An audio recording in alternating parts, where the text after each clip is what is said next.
Pendant un mois, c'est Speed Théâtre qui t'emmène dans les coulisses du Festival Off d'Avignon. Salut Speed Radio, on est de retour dans le cadre du Festival d'Avignon aujourd'hui avec Alexandre de Limoges, auteur, metteur en scène, comédien. On le retrouve pour sa pièce de théâtre Akhenaton, Le silence des grenouilles. Bonjour Alexandre. Bonjour. Ça va ? Ça va très bien. Tout va bien. Et alors ce spectacle, donc, tous les jours à 17h55, en effet, les jours pairs, bien à préciser. Est-ce que tu peux nous en parler un peu plus ? Oui, alors Akhenaton, Le silence des grenouilles, c'est un seul en scène historique qui nous replonge dans l'Égypte ancienne. Alors Akhenaton, c'est un personnage emblématique de la 18e dynastie des pharaons. La 18e dynastie, c'est vraiment la grandeur de l'Égypte telle qu'on connaît. C'est les Aménophis, Toutmosis, c'est-à-dire les grands bâtisseurs. Hatshepsut, c'est aussi la 18e dynastie. Et Akhenaton, à la naissance s'appelait Aménophis IV, a décidé, en montant sur le trône à 13 ans, de changer de nom et de renverser toute la religion polythéiste avec les têtes d'animaux là qu'on connaît, Osiris, Isis, etc. Et donc il a créé le monothéisme. Donc Akhenaton, c'est un réformateur religieux, c'est celui qui a inventé le monothéisme qu'on connaît encore aujourd'hui, le nôtre. Voilà, donc on l'appelle le pharaon maudit, le pharaon hérétique. C'est le mari de Néfertiti, c'est le père de Toutankhamon. Donc voilà, c'est une famille très très connue. Et on va assister là à la dernière heure du règne du pharaon Akhenaton. La dernière heure, puisqu'un coup d'État se prépare. Et un petit peu comme l'autre pièce que je joue, Gustave Eiffel, Enfer et contre tous, on va refaire le point avec le public pendant 1 heure sur le contexte politique, religieux de l'époque. Voilà, on est en 1350 avant Jésus-Christ, à peu près. Donc toujours un spectacle une nouvelle fois historique. Vous parlez d'un dialogue, donc c'est-à-dire qu'il y a vraiment une communication avec le public sur Alors, moins ce que Gustave spectacle. Eiffel, mais en tout cas c'est au public que je parle. C'est pas vraiment Akhenaton fait du stand-up, mais on peut dire, en tout cas je leur parle, ils sont avec moi dans ma chambre au lever du roi, on va dire. Voilà, ils répondent pas vraiment.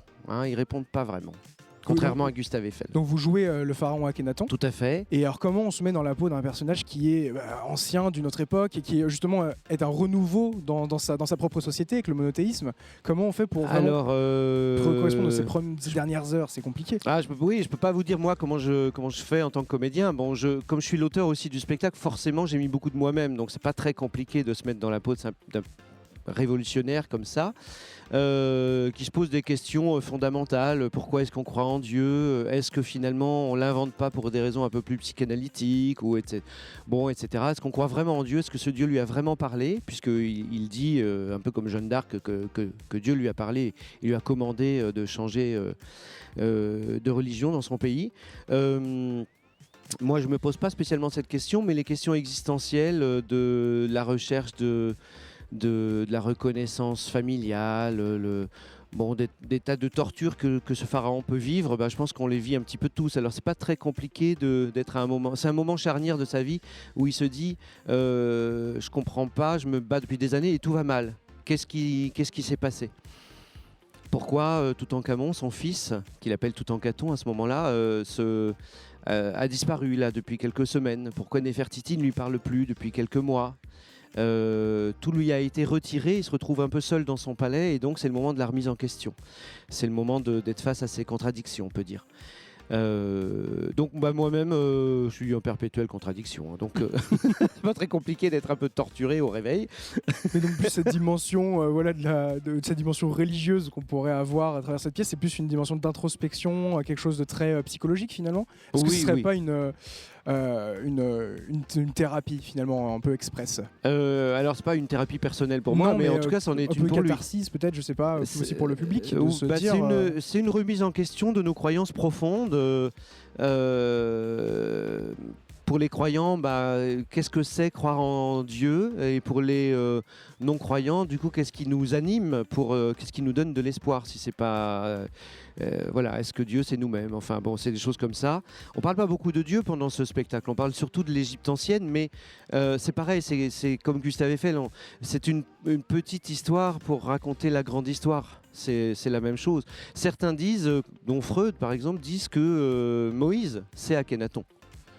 Ce personnage mythologique, on va dire, enfin biblique, un petit peu symbolique, ce serait la source, ce serait Akhenaton. Alors, je vois qu'aussi dans la scénographie, dans la mise en scène, elle est très minimaliste. Pourquoi ce choix? Est-ce qu'on veut vraiment se concentrer seulement sur le personnage, c'est pour ça? Oui, on est sur le personnage et sur le texte. D'accord. Et la bande-son, donc justement, ça sert à accompagner un propos ou c'est vraiment pour plonger l'auditeur, enfin le spectateur, pardon, dans une ambiance de l'époque Les deux, parce qu'on a effectivement des bruissements, du vent, des sables, etc. en permanence, les criquets, les grenouilles qui me parlent à des moments plus qu'à d'autres, des rapaces.